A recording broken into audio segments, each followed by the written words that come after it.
I am so thrilled to welcome Joan Lubin here today. Aside from having the most low-key brilliant Instagram account out there at stone_lube, she is a scholar, teacher, and archivist born and raised in Oakland, California.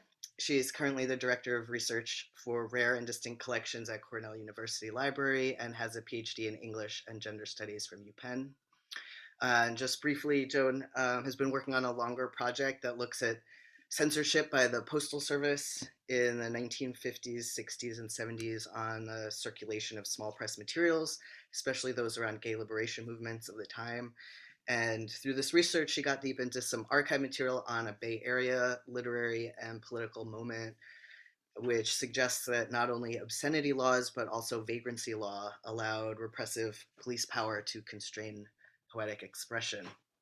So we're going to hear a lot more about this from Joan, and also she'll be sharing archival clips as well.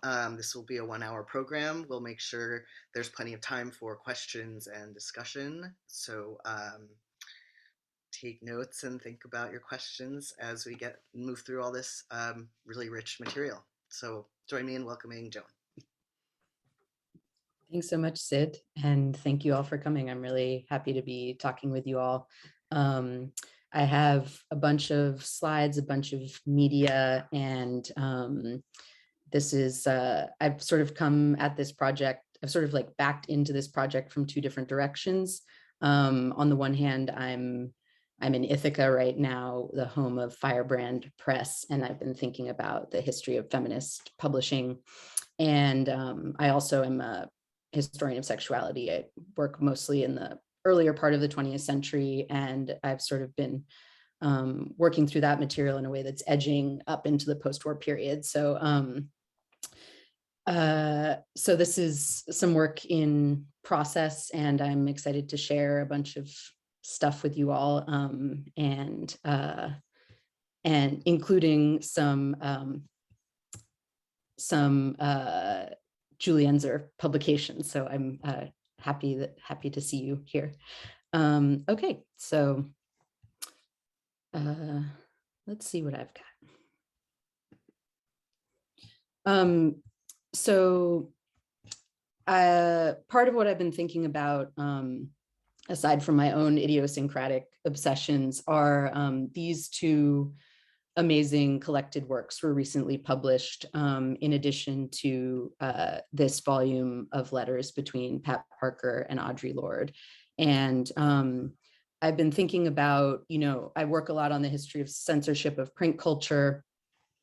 And I've been thinking about, for poets like Pat Parker and Bob Kaufman, both of whom were operating largely in a sort of like oral and performance mode in addition to publishing, but sort of far outpacing their publications.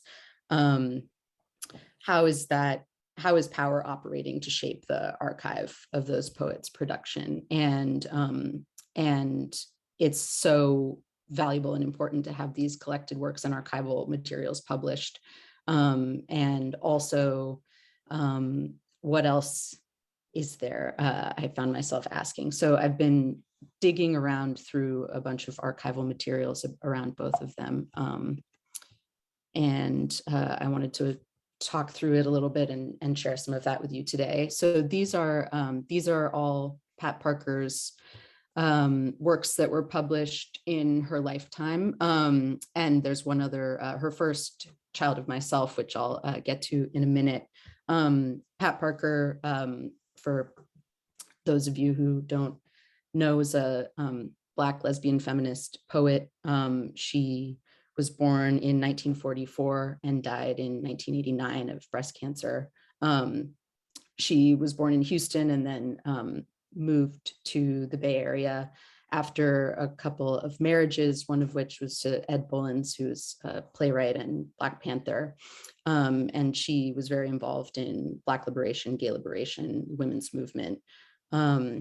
And as well as for a decade from 1978 to 1988, was the director of the Oakland Feminist Women's Health Center and was very involved in that as well.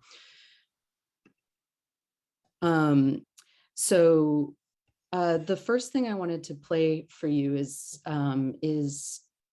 her voicemail recording. This is the recording on the home phone, which is archived at Harvard. And here it is.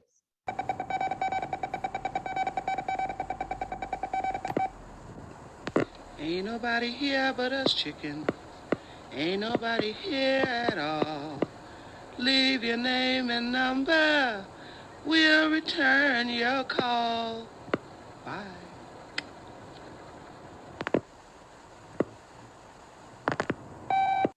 So Pat Parker ultimately lived with her partner Marty Denham, and that was Parker's voice that you just heard on their answering machine. And that's Parker citing and giving a rendition and a twist on this song by Louis Jordan and the Timpani Five that was originally recorded in 1946. And I just want to give you a little taste of the original here, because I think it's a characteristic moment of Parker's wit and mischief. Here's a tune that I recorded about 35 years ago. I kind of like chickens. I recorded a lot of tunes about chickens, and I'm sure that you know I love chicken. That leg, I just lay on that. The name of this tune is Ain't Nobody Here But Us Chickens.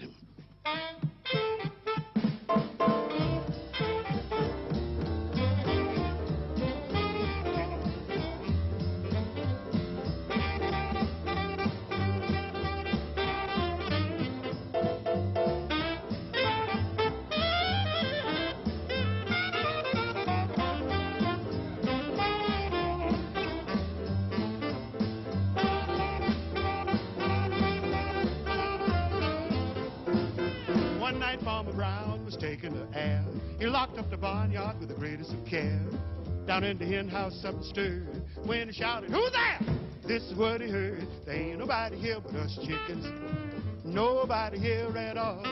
So calm yourself, stop that fuss. There ain't nobody here but us. We chickens trying to sleep, and you bust in and hobble, hobble, hobble, hobble with your chin. There ain't nobody here but us chickens. Nobody here at all. You're stomping around and shaking the ground. You're kicking up an awful dust. We chickens trying to sleep, and you bust in and hobble, hobble, hobble, hobble. It's a sin. Hey, tomorrow is a busy day. We got things to do. We got eggs to lay. We got ground to dig and worms to scratch. It takes a lot of setting, getting chicks to hatch. There ain't nobody here but us chickens. Nobody here at all. So calm yourself, stop that fuss. There ain't nobody here but us. Kindly point that gun the other way and hobble, hobble, hobble off and hit the hay. We'll sit out the sax solo for now. So this song from 1946 is itself citational of a turn of the century newspaper joke about a farmer hearing rustling in the chicken coop and coming and shouting, "Who's there?" and the chicken thief saying, "Ain't nobody here but us chickens." And I think as the threshold to leaving a message for Pat Parker and her partner, that it's perfect for the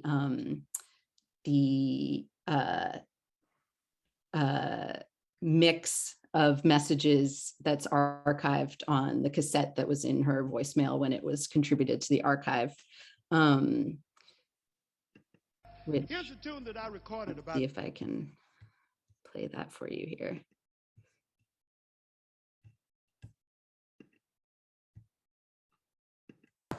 Hey Parker, this is Debbie. Women from the out of control to shut down Lexington Women's Control Unit wanted you to sign a nationwide letter they were putting out I called once before, but your answering machine was messed up. There's a couple phone numbers, 420-1024 or 334-6212. So give them a call if you want to sign on. Take care.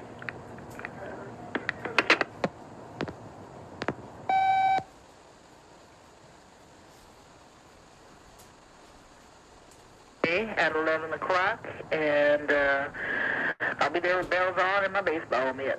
So I'll see you tomorrow. Bye.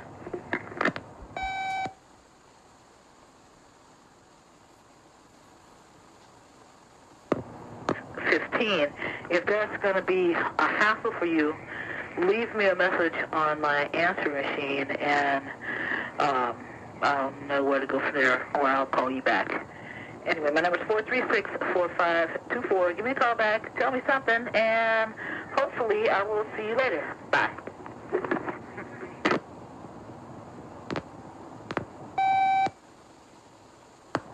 Hi, Pat, this is Joanne again, and it is 3:45.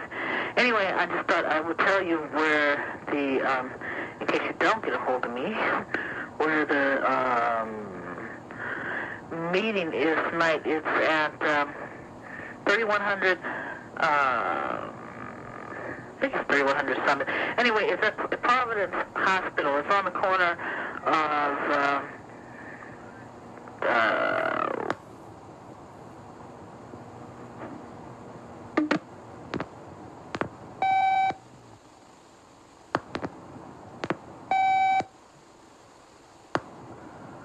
Hi, this is Pat. Calling, see if you guys are home. I don't know if this is correct or not. Since I just listened to Debbie, I'm not sure what the fuck is going on. But,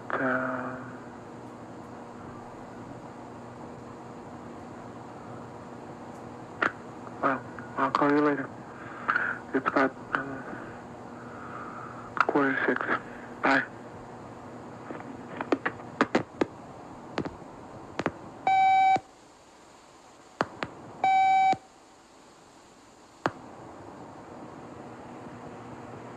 Marty, this is your brother David. Call us.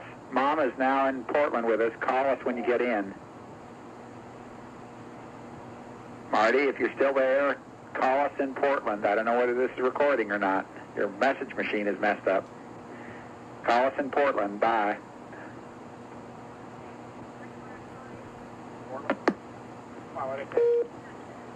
AT&T, will you finish your call?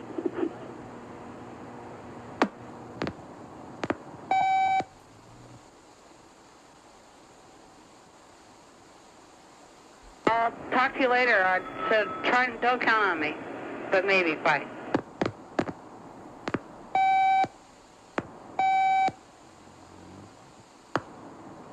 Hi, Pat. This is Joanne, and the tickets are for next week, the 16th, for the A's. So I will talk to you later. Bye.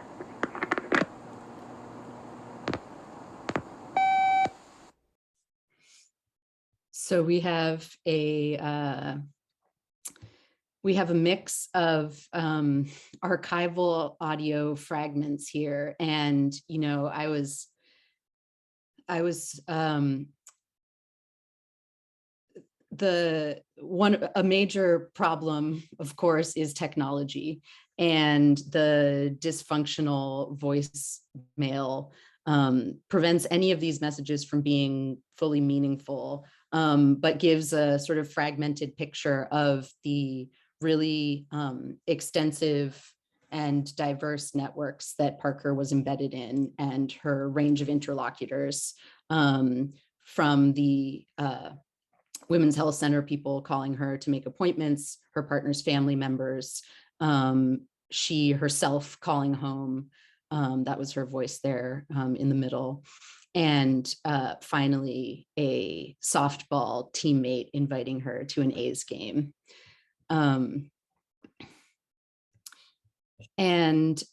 So Parker was a poet, but was very interested in music beyond her little recorded ditty for the voicemail. And she performed with the Gente choir and ultimately went on tour with Linda Tillery and others in the Varied Voices of Black Women tour in the later 70s.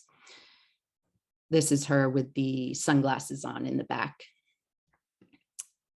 And she was involved with the Olivia Records crew, which is photographed here by Joan Byron.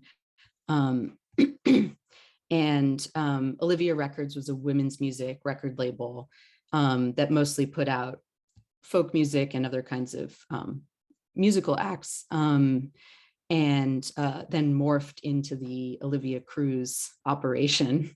But they put out a, oops, out of order here, sorry. They had one poetry record among their roster of folk music, and it just sort of underscores the relationship between her poetry practice and performance and being in space together. And this is Parker. This is a still from Arthur Bresson Jr.'s Gay USA 1978, and this is her reading her poem For the Straight Folks Who Don't Mind Gays But Wish They Weren't So Blatant on the street into a microphone while the Pride Parade goes by behind her. And this is from a reading that she gave at Antioch College in 1988, and this is her face of abject confusion that anyone could look at Liberace and not know that he was gay. And this is the poetry album that she did with Olivia Records with Judy Grant. So they each have one side, and it's a full poetry album. And one of the poems that Parker reads on it has been really of interest to me, and I'll play you the recording. It's untitled, but the first line is in English lit. Sometimes in subsequent publications, it's called The Best Nightmares, which is another line in it. In English Lit, they told me Kafka was good because he created the best nightmares ever. I think I should go find that professor and ask why we didn't study the police department. So as among other things, an English literature teacher myself, I feel very hailed by this poem in all the wrong ways. And so I've been really thinking about this a lot. And, I have done a lot of research into the vice patrol and the police and how, how censorship and repressive power operates in literary history and in social history. But there's still often a way of that those things get really abstracted when you enter the domain of literary historiography. And so I've been trying to think about how to arrange an archive of sources for myself differently to approach that question in a different way, and to make good on Parker's provocation. It's a dubious distinction to be in the business of valorizing the best nightmares. But the other intriguing thing about this poem to me is that on this record, as you will have just heard, she says, "Why didn't we study the police department?" That's the final line. But in the two places where this poem appeared in print, the first in Child of Myself, which was first published in 1972 and then reissued by the Women's Press Collective that Parker was herself involved in 74, and then again in Movement in Black, it's specifically the San Francisco Police Department. And so I've been thinking about that relationship of the national audience for the touring women's poetry performance, and the different audience for the print version of these poems, and about that specificity of San Francisco as the rival power of nightmarish invention to Kafka. This is the cover and front matter of Child of Myself. I just wanted to show you the image. The blue was Parker's favorite color, and she selected this shade in collaboration with the printer. And it's full of drawings as well, which are really are executed by multiple different people and have all different styles. And this is a portrait of Parker that's included in the book.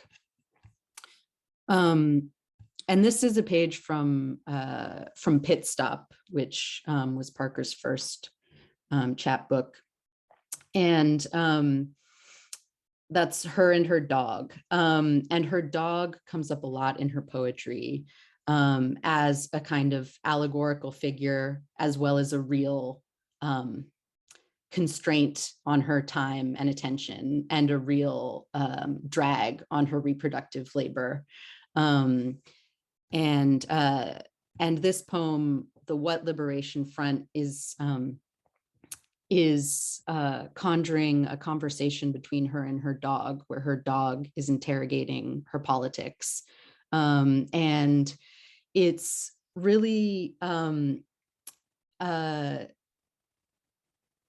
disturbing as well as intriguing. And it's sort of like, it conjures a lot of this, a kind of like post-human political imaginary, even as it's also about the quotidian labor of having a pet and being a domestically bound person who's trying to work out your relationship to political movements that are interrogating the largest scales of ethics and politics and world building, even as you're trying to like walk your dog and have a kid and write a book and do your job and direct a health center and figure out whether or not you can get away with cutting the sanitary curtains for the abortion clinic in half, which is another component of the audio archive, is a debate about that.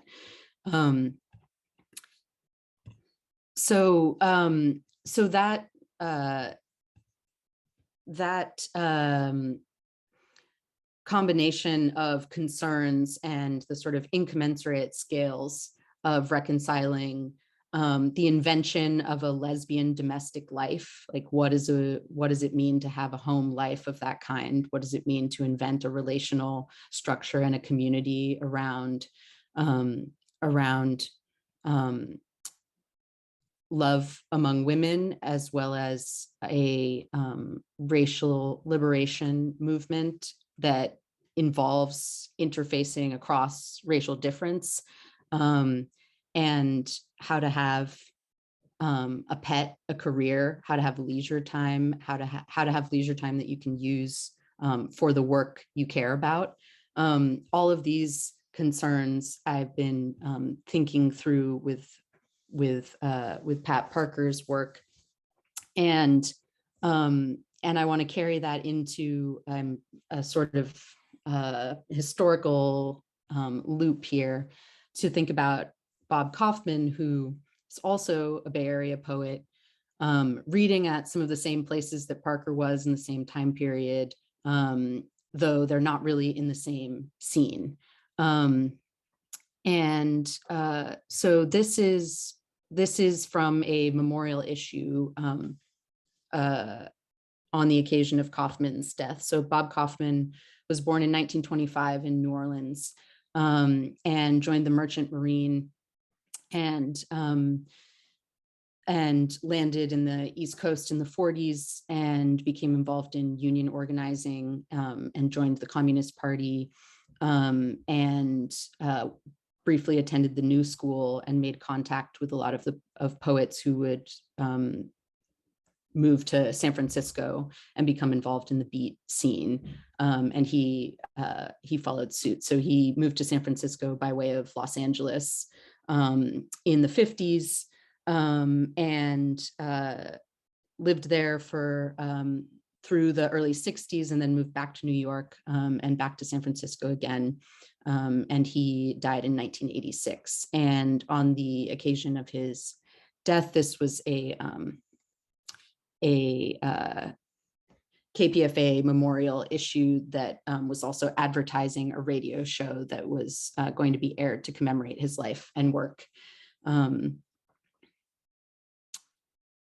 So I want to play you the beginning of that radio show.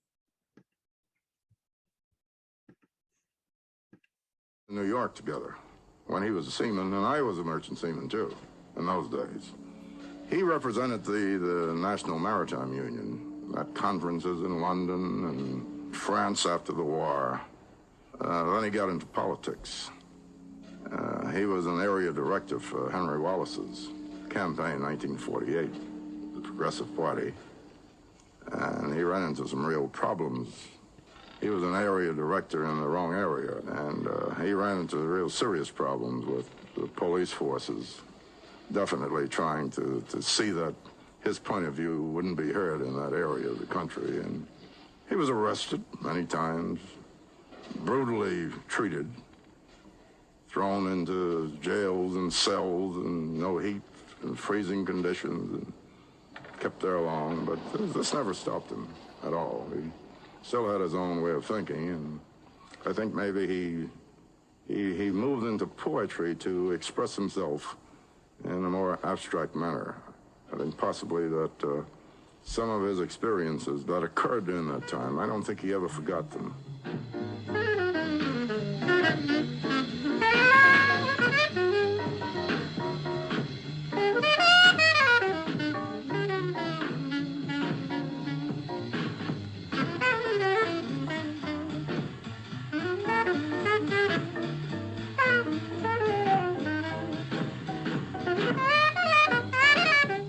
Jerry Kamstra, writer. We had a big demonstration once in about 1959 because the cops were busting all the hotels for marijuana, and I had a bookstore at the time on Grand Avenue. And so I organized a big protest meeting on the weekend, on a Saturday, and made a bunch of picket signs and rented a PA system. And Saturday morning at 10 o'clock in Washington Square, there were 200 people out there, and we were all talking about the police harassment. This was like 1960, way before anything. And I remember when Bob Kaufman got up to speak, he was there too. And the minute he got up to speak, the bells of the Church of St. Peter and St. Paul started ringing, bong, bong, bong, and he spoke right through and right between them. It was great. It was like poetry coming out. He spoke for about 10 minutes. And consequently, the next day, and all over the country, there was front-page photographs of the beat movement, you know, protesting, fighting back. It was the first real media event, really. I met Bob. I must have met Bob in '56. Jerry Stoll, photographer. 57. And in my mind, that's a long time ago, but in my mind, the Abolitionist Manifesto, even though it might have been written in 57 or 58, was certainly what Bob, the poetry readings that I was attending and listening to. I mean, you know, Bob was talking about activism. You know, he was functioning as a society, as a critic of society. You know, in a much more social, political kind of way than any of the other poets in North Beach were doing. I mean, he was a pioneer. He was a pioneer. I think that it's really clear that people like Ginsberg and the rest of them, when they were political activists, I mean, they follow Kaufman. They don't lead Kaufman. I mean, he leads them. He had the political consciousness. The whole thing about abominus, what he thought about what abominus was, you know. Amiri Baraka, poet and writer. Abomination, abominable. You know, and then that unus thing, like the one thing, you know, which sounds like communist or something like that. So that's what I had put that together, that he was making some kind of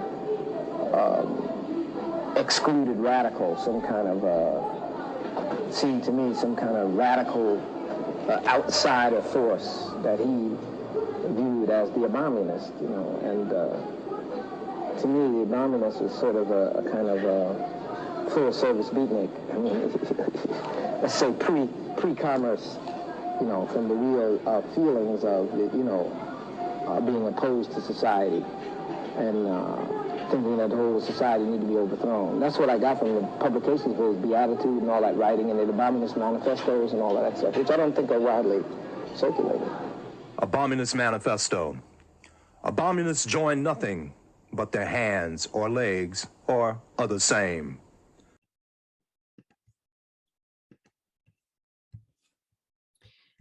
So Kaufman spoke his poetry for the most part, and he did take notes and write his poems down, but his wife was instrumental in getting his poems into print. She would be on the typewriter as he was speaking them and transcribe things as he went along. And so Solitudes Crowded with Loneliness and The Ancient Rain are both works that were composed that way. And the Cranial Guitar is a collection which captures some of these broadsides that were published by City Lights, including the Abolitionist Manifesto, which we just heard Amiri Baraka meditating on a little bit.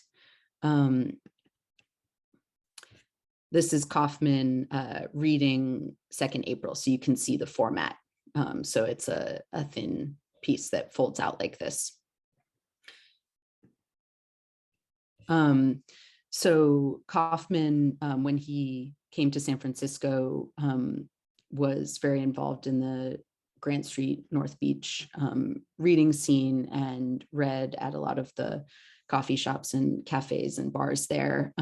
Here's him reading at the podium at the Coffee Gallery in 1959. Here he is with Ginsberg and others. He's on the far right with the cigarette.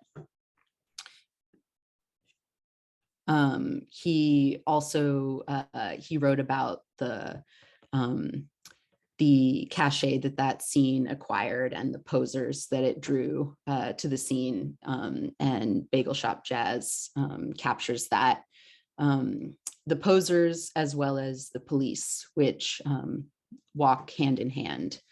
So the guilty police arrive at the end to close out this poem of Ivy Leaguers slumming it in the beat scene. He participated in a kind of campy counter protest, or I suppose you would say a counter tourism happening.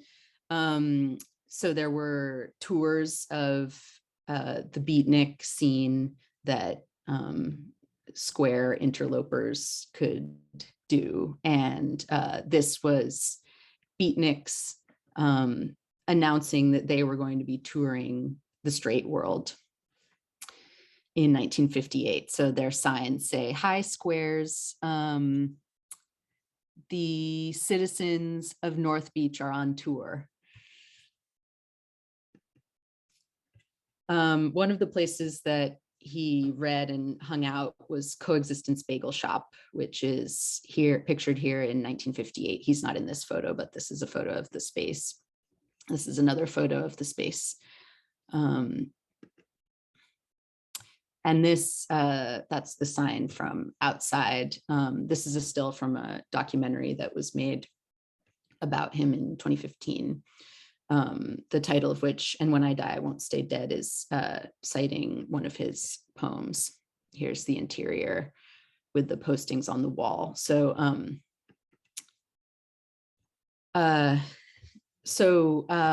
supposedly the term beatnik was devised with Kaufman in mind. And this is Herb Cain's commentary on Co-Existence Bagel Shop. He writes, Friday, 2 cops stalked into the bagel shop on Grant Ave and announced to the assembled beatniks, all right, we're going to charge with vagrancy anybody who can't prove employment. This was greeted with such a roar of laughter that the cops wavered, fell back, broke ranks, fled in vagrant confusion. Having sniffed along Beat Boulevard recently, I think fragrancy might be a more reasonable charge. So this is making light of something that actually proved to be extremely troubling and a site of major conflict, which which was both a class and culture conflict as well as a racial conflict, and as in all scenes of policing, an expression of white supremacist power that selected its targets in a way that meant that Kaufman was singled out for outsized violence and conflict with the police in his mostly white cohort of beat poets. And so this is another shot of that same interior wall of Co-Existence Bagel Shop, where poems were posted and conversation was had. And this is Kaufman and Bill Margolis conspiring. So the title of the talk today is from this incident in which Kaufman posted a poem critical of the specific policeman who had invented the beatnik beat, William Bigorani, and it became a major conflict and a major news item and a major legal drama with the ACLU involved and all kinds of other things. So here's a little commentary about the incident of the poem on the wall. Bob had placed a surrealist text pasted Raymond in the Foy, window, editor in which he and publisher. said that Hitler had been reincarnated and was back in San Francisco, and his name was Bigorini, the police officer whose beat was North Beach, and he came into the bagel shop and he took it down. Bigorini, yeah, who had a real hatred for beatniks. Paul Landry, and he poet. went into the Co-Existence and tore some poetry off the board there. And Bob just stood up and pissed on the guy's pants, you know? Well, he was talking to him. While he was talking to him, he took it out and peed on the guy, you know? And the guy looked down, saw what it was, and they took him off, and from what I understand, what they call iceboxed him for about a month, meaning at that time, wherever you went, there was a Bob Kaufman can by the door, man, that you put your nickels and dimes and quarters into, because it was, Bob was constantly in jail and you were constantly bailing him out.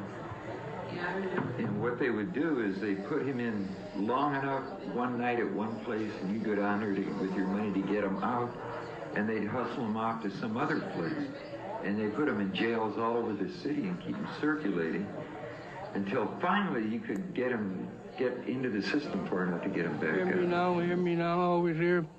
Somehow, in a universal cell, who is not in jailers, in a world of hospitals, who is not sick, doctors, a golden sardine is swimming in my head. Oh, we know some things about jail and jazz and God. Saturday is a good day to go to jail. Now they give me a new form, quivering jelly-like, that proves any boy can be president of Muscatel. Gray speckled, unplanned nakedness, sinking fingers grasping trolley bows. Mr. America wants to bathe. Look on the floor lying across America's face, a real movie star featured in 1 million newsreels. What am I doing feeling compassion? When he comes out of it, he will help kill me. He probably hates living. Nuts, skin, boats clanking in his stomach scrambled. Society gone to pieces and his belly bloated. The great American windmill tilting at itself. Good solid stock, the kind that made America drunk. Success written all over his streaked ass. Successful type success. 40 home runs in 1 inning. Stop suffering, Jack. You can't fool us. We know this is the greatest country in the world. he didn't make it from Wino in cell 3. There have been too many years in this short span of mine. My soul demands a cave of its own, like the Jane God. Yet I must make it go on hard like jazz, glowing in this dark plastic jungle, land of long night chilled. My navel is a button to push when I want inside out. Am I not more than a mass of entrails and rough tissue?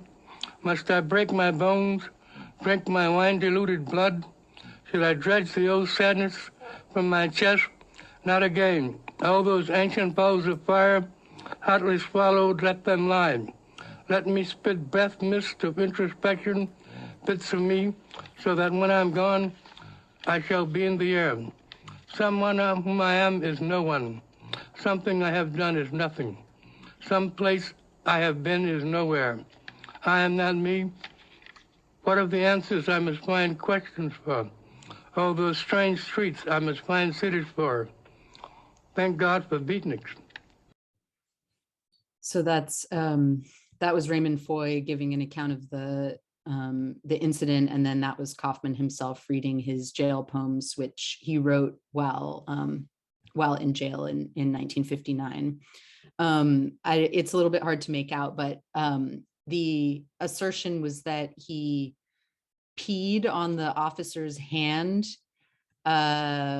which I have not seen. There's a lot of commentary about this event, and this is the only case that I've encountered where that is the description of what happened.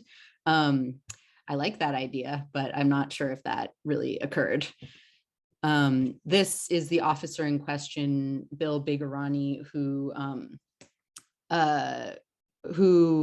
in this radio program, everyone pronounces it Bigorini, but I believe that's just because he was derisively referred to as Big Old Weenie. And I think there's a feedback loop of deforming the syllables that's occurred there. He was badge 67, which becomes relevant in the poems that Bob Kaufman and Bill Margolis wrote, deriding him for wrongly harassing them constantly.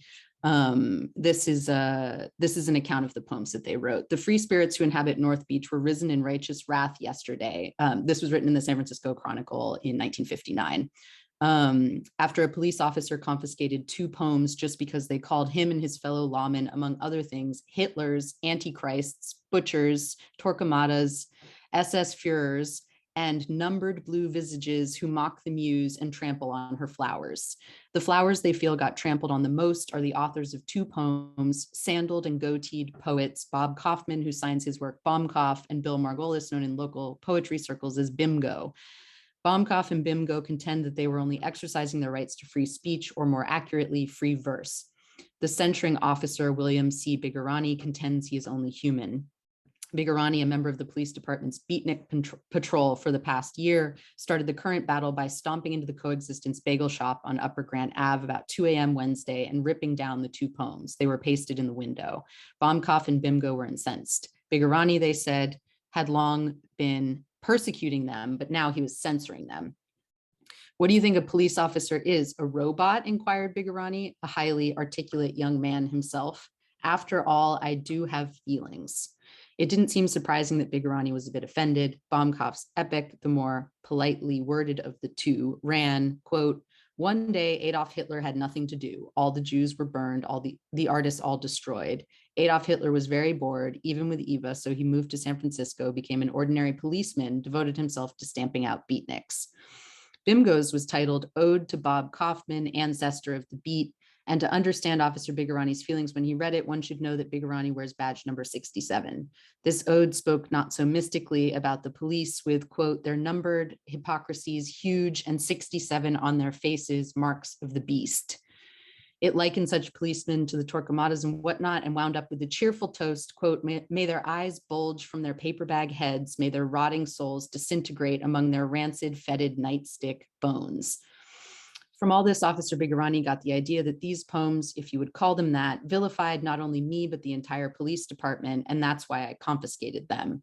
That did it. While no one in particular was defending the poetry yesterday, a whole batch of people were defending the poets. These included spiritually the Reverend Pierre Delattre of the Bread and Wine Mission, and legally Lawrence Speiser, the well-known civil rights attorney. Speiser fearlessly advised the free spirits to go out and paste their poetry all over North Beach. As night fell, the sweatshirted troops fanned out through the area, defiantly tacking up the banned poems in the bagel shop, the City Lights bookshop, and the other bastions of poetic license. At Cassandra's, which features Zen soup at 20 cents a cup, they met resistance. I know I'm brainwashed, apologized proprietor Monty Pike, but you must put me down as an enthusiastic supporter of peaceful coexistence, and I'm trying to get a beer license. Baumkopf stalked out, irate, okay, but he better hadn't go around anymore calling himself a poet. With the lines thus clearly drawn, Baumkopf and Bimgo searched up and down Grant Ave for Officer Bigorani, hoping to become jailed martyrs. Unfortunately, Bigorani was nowhere to be found, and the two poets finally decided to give up and go cut stencils for their poetry magazine, Beatitudes. Isn't that the way, complained Baumkopf? You can never find a policeman when you want one. And this is Co-Existence Bagel Shop and the police coming in. Here's Kaufman and Margolis. Kaufman's foot was stomped on by the cops. He was beat up. He was arrested upwards of 50 times in a single year, all just for loitering under vagrancy law. And there were a huge amount of reforms going on around vagrancy law and debates during this period. I'll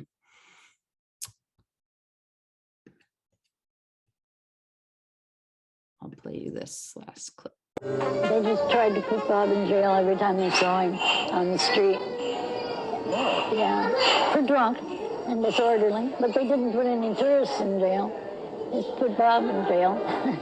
And then they didn't like it when he hopped up on tables and spouted poetry.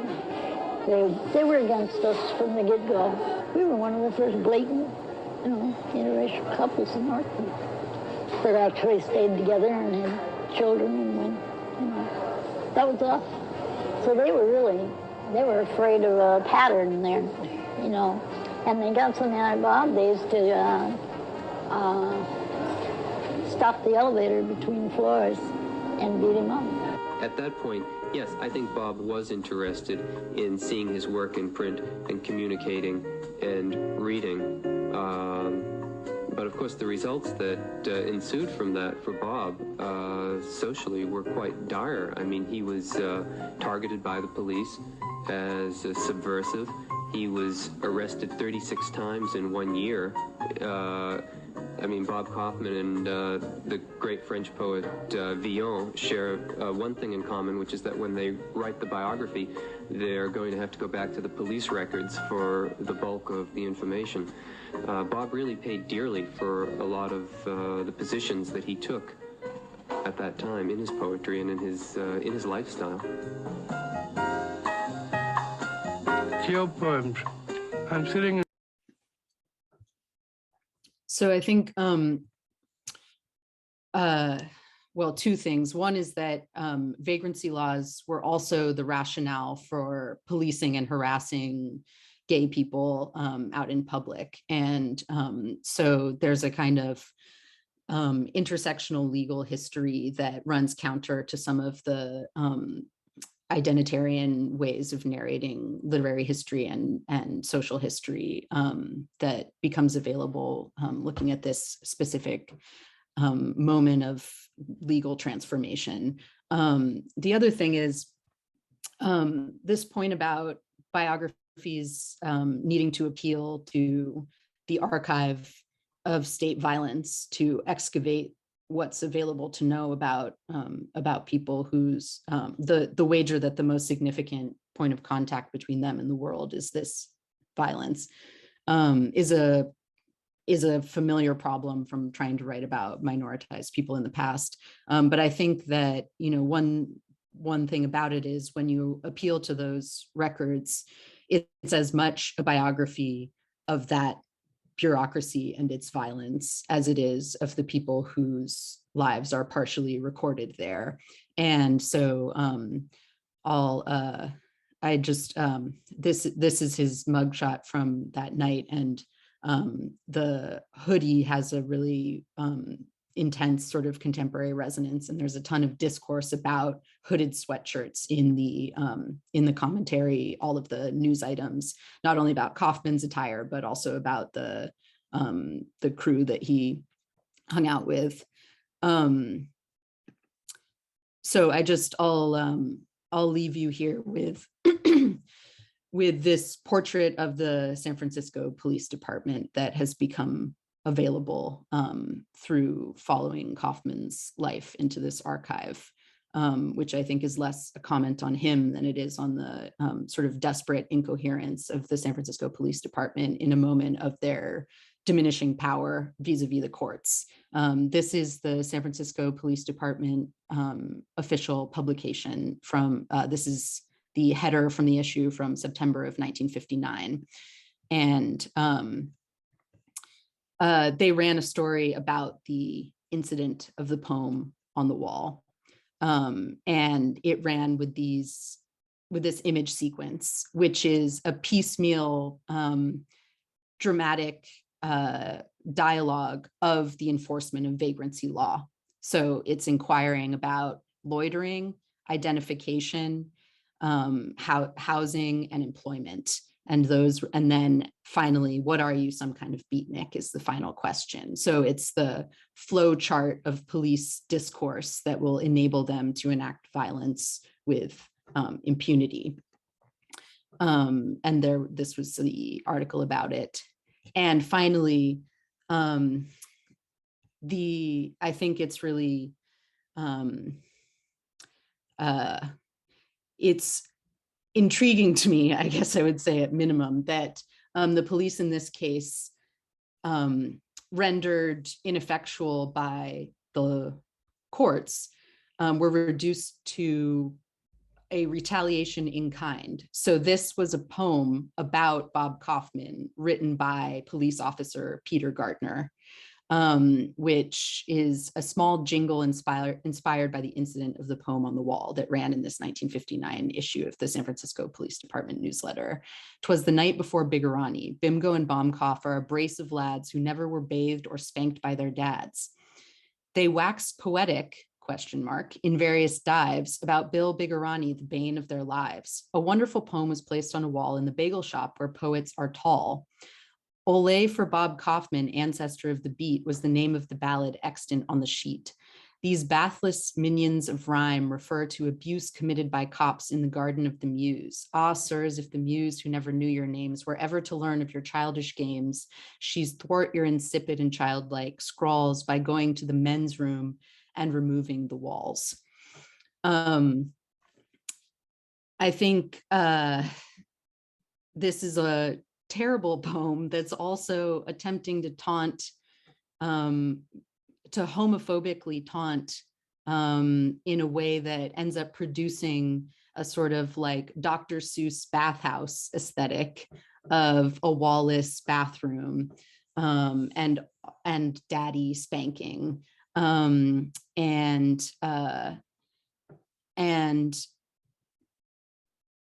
in fact, it's tapping into a real cultural phenomenon as much as it is fantasizing a evil retribution through humiliation. I think I'll just skip ahead here in the interest of time.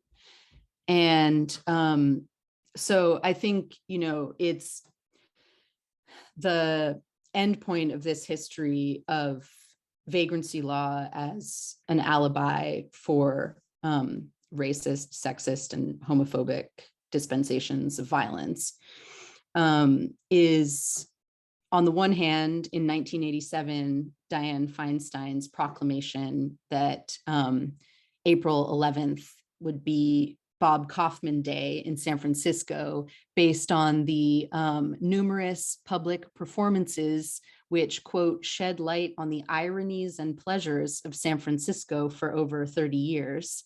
And then in 2015, the renaming of an alley off of Grant Ave and Filbert, Bob Kaufman Alley, which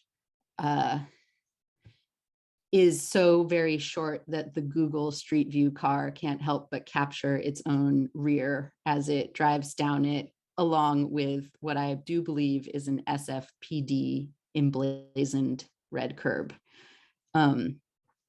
So I'll leave it there for now. Thanks for touring this archive with me.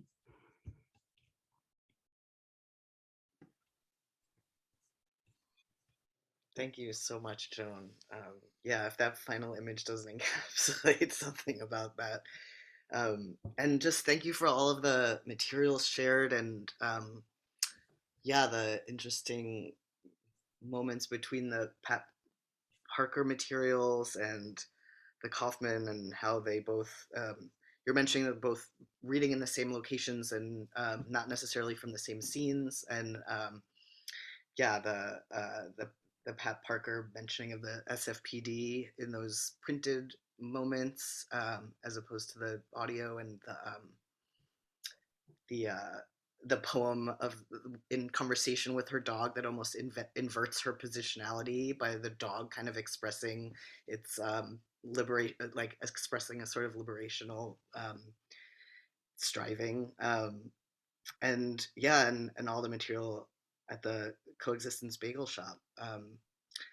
Do folks have questions? I think we can take 10 or 15 minutes for a conversation or questions. If people want to send your questions through the chat, or if you're comfortable unmuting and chiming in verbally, you're welcome to do so. Let's see.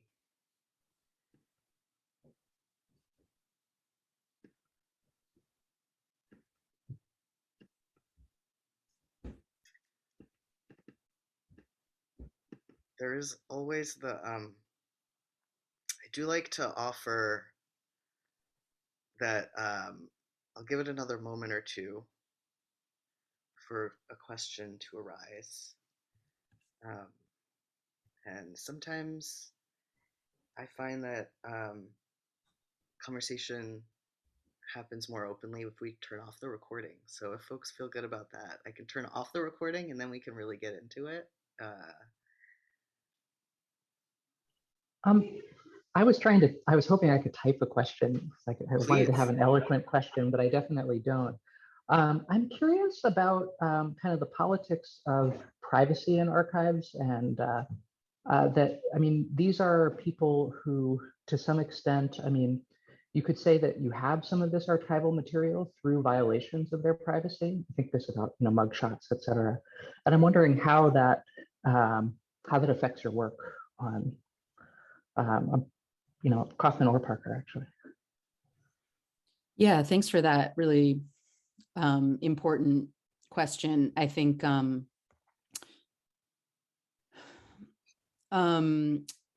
it's, I mean, that's I work a lot in the history of sexology, and that's something that I think about a lot in that domain. In this case, both Parker and Kaufman, I mean, I gave a couple of small examples, but they both talk about their relationships to the police specifically and to state violence generally in their work, in all of the ways that I have shared today. So I didn't feel like a serious conflict about that. But I mean, there's a lot more material that I felt very ambivalent to showing and decided not to show. There's a 50-page FBI file about Kaufman. There's really detailed police records of all the times that he was arrested that are in the public domain. There's a lot of other images and things. that I feel, unresolved and genuinely sort of ambivalent about that. And I think my way of thinking about it in this case is I had a little clock disorientation and skipped over some stuff about the SFPD, like a little deeper into the archive of their internal documentation of their own activities. But I think my impulse is to try to flip the protagonism around a little bit and make the police be the main characters of their own dispensations of violence rather than the protected actors who are operating from behind a screen and spectacularizing the lives of the people that they're fucking with.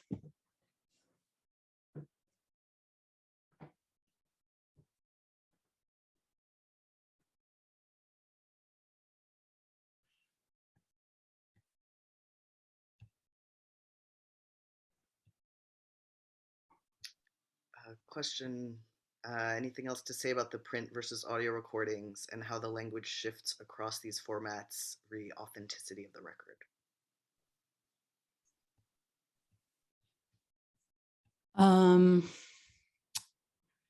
Yeah, well, yeah, it's like, I mean, I think it just underscores that authenticity is maybe not the thing to look for in the record, or that, there's a lot of versioning. And I think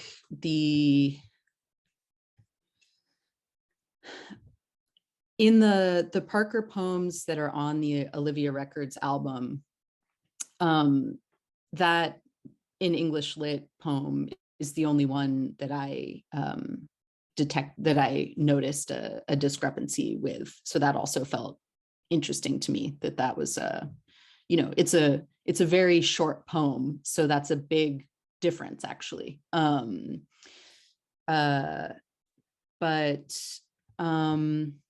And then, I mean, Kaufman, the quality of his voice evolves so much over the course of his life. One thing I didn't touch on is he moves back to New York after being in San Francisco, basically as a function of the police violence that he was being subjected to in San Francisco. He moved back to New York and was harassed by the police there as well. Was held at Rikers and then at Bellevue and subjected to involuntary shock therapy, which really transformed his way of speaking and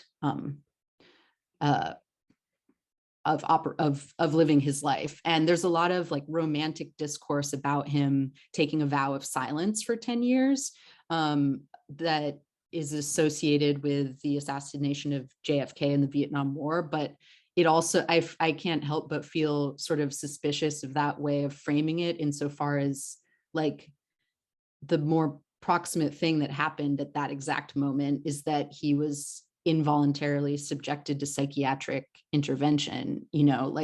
There's so I think in terms of thinking about how his poetic practice worked vis-a-vis archiving in general, he had a complicated relationship to the recording of his own poetry and its performance and its publication. And then that's irreducibly intervened on by violent externalities. And it's really difficult to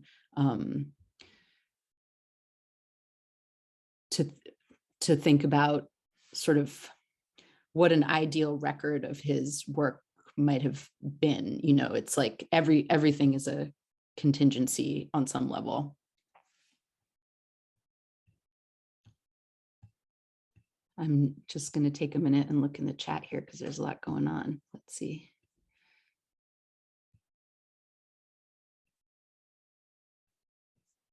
Yeah, so the Pat Parker recordings are, I think everything I played,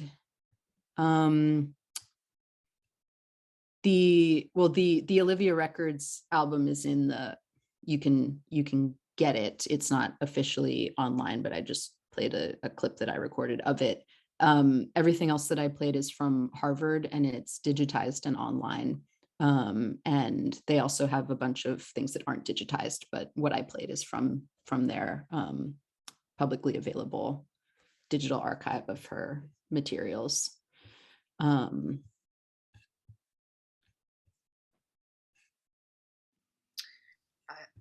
Would you talk a little about your larger project that you're working on? Because I find it so interesting. If I'm happy to zoom back into this if folks have other questions about it too, but would you just talk a moment about that? Sure. Sorry, got an interloper. Move along. Yeah, so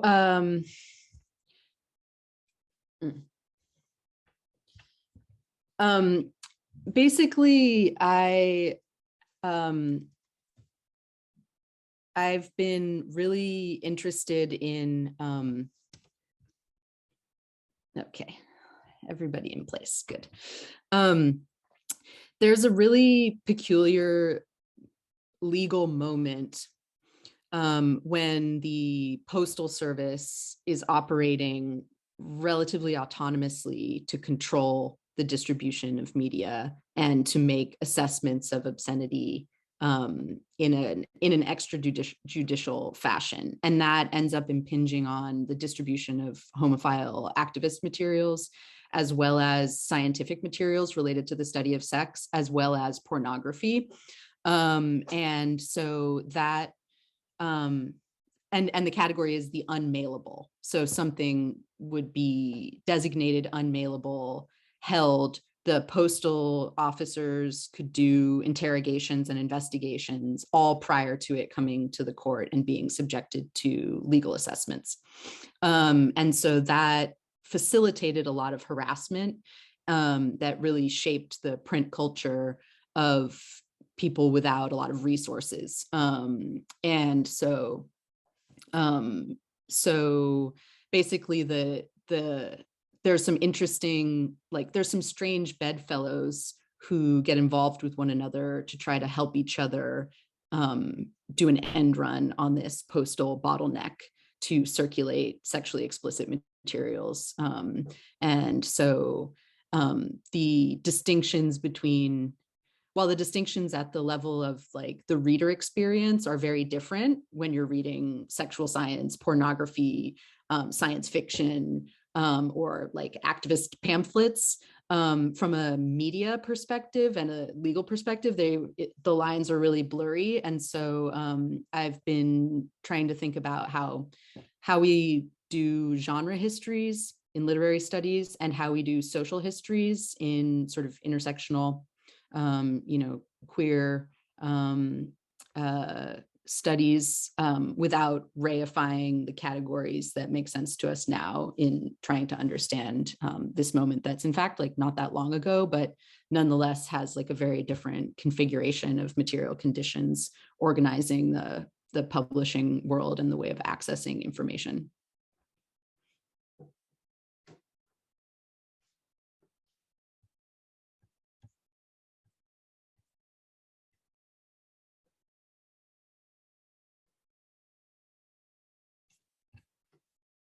And I guess I can just add that the thing I sort of like blew through is there's this crazy novel called Sex Life of a Cop that was published in 1958 that has there's a whole SFPD obsession with that novel that's playing out simultaneous to this relationship to the beat poets. And so it's a moment of like high intensity literary criticism happening by San Francisco police officers. And they're reprimanded by the courts for their behavior, but they like are raiding distribution warehouses without appropriate warrants and conducting impromptu reading groups to like determine what's obscene and what's not. And then, to bring that to the court to have their wrists slapped and all of this kind of stuff that is really like a much more engaged like literary reading practice than I had given the cops credit for.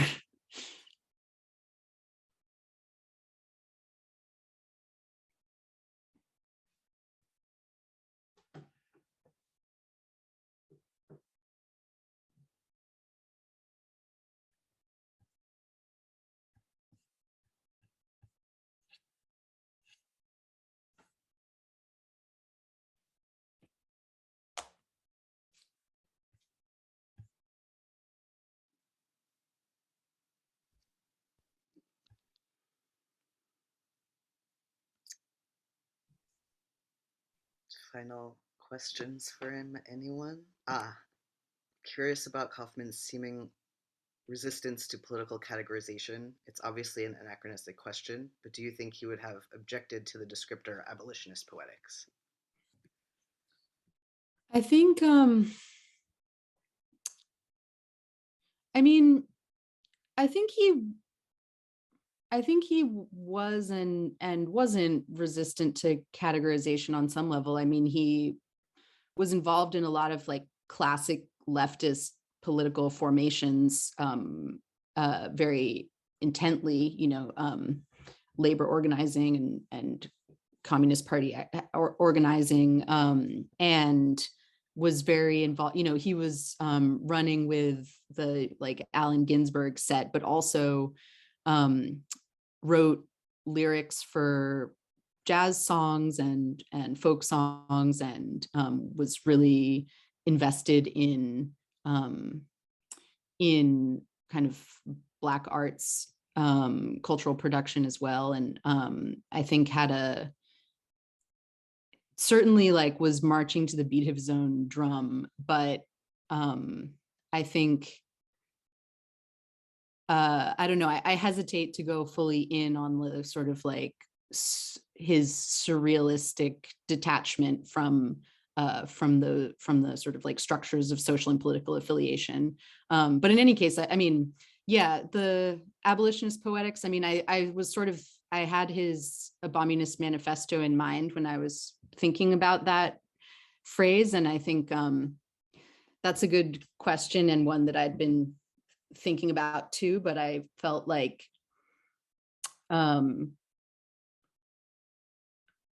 that captures into, I mean, yeah, I can't say what he would think of it, but my sense is that that was my attempt to use a contemporary vocabulary to capture the philosophical and ethical and poetic vision and sort of like revolutionary world transforming project that I hear and see in his poetic practice.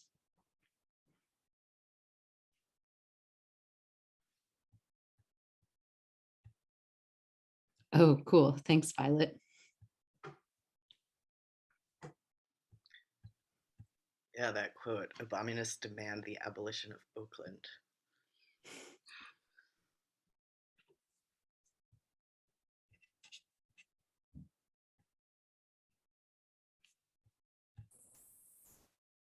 Do we have time for another question? Thanks. Sure. I want to go back to Parker v. Braun.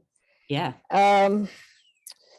So I think in the academy and also outside of it, we have these categories and groupings that we think of as separate, like, you know, something called white feminism, and we talk about Black authors in the context of other Black authors.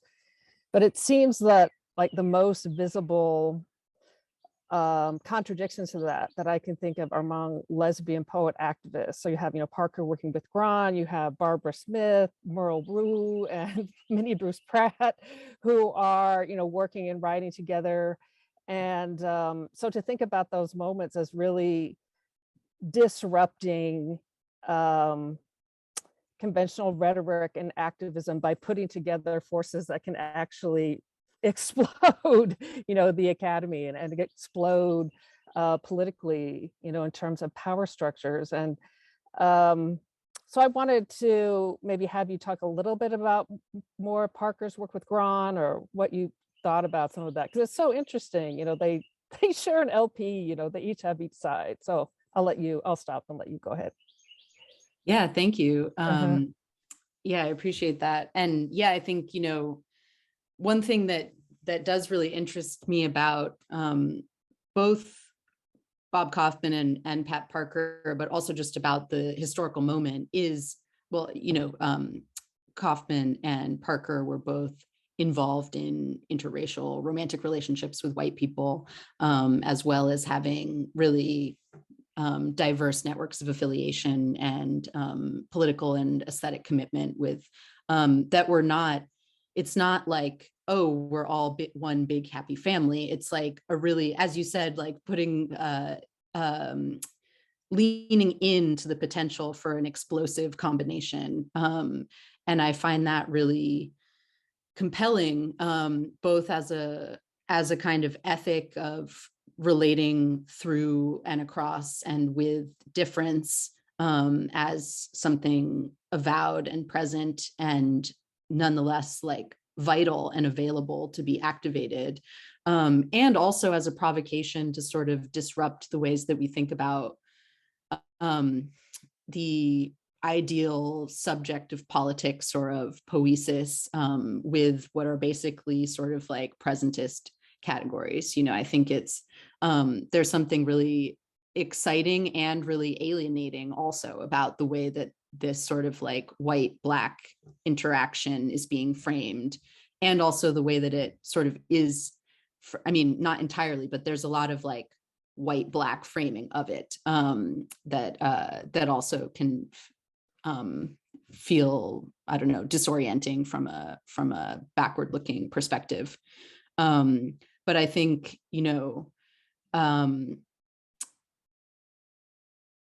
I think that part of what's really exciting to me about thinking with these histories is that these are all, this was a moment where the shape and content and meaning of these identity rubrics were all in process of being articulated. Not that they aren't still now, but I think with different coordinates. And it's like watching people in real time figure out who they are and also how to then relate to others through that. And that incoherence is, or rather coherence, self-recognition, some coherent sense of the exemplary subject of politics is not a prerequisite to working together to do things. That there's a sort of like project-based, like action-oriented ethic around strategically engaging each other, in addition to the sort of like consciousness raising and commitments to shared lives in more kind of emotionally attuned ways. I find that both exciting and alienating, and also like a really useful disruption to some of the ways that my own thinking as a scholar are like sort of conventionalized and even disciplined. Like I feel sometimes like, I'm like, I feel like I look outwards as well as backwards to manage my terror in the face of my students. Like I'm getting old enough that I have genuine like generational alienation and confusion, and feel like I don't understand what's happening for them psychologically, emotionally, and interpersonally.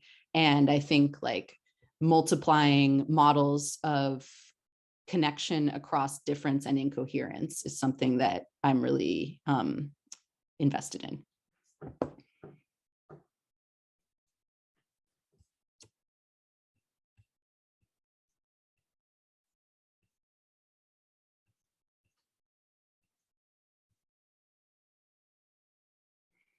I also think I kind of love that Pat Parker hated Audre Lorde's introduction to Movement in Black, and it got demoted to being, I forget if it's a foreword or a preface, And then Judy Grahn got called in as a pinch hitter to write the real intro, as a sort of like tonal corrective to Parker's bruised ego, from Audre Lorde's like kind of academic dig on the unevenness of her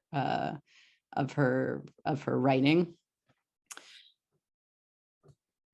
I think, you know, in other words, sameness is also a drama.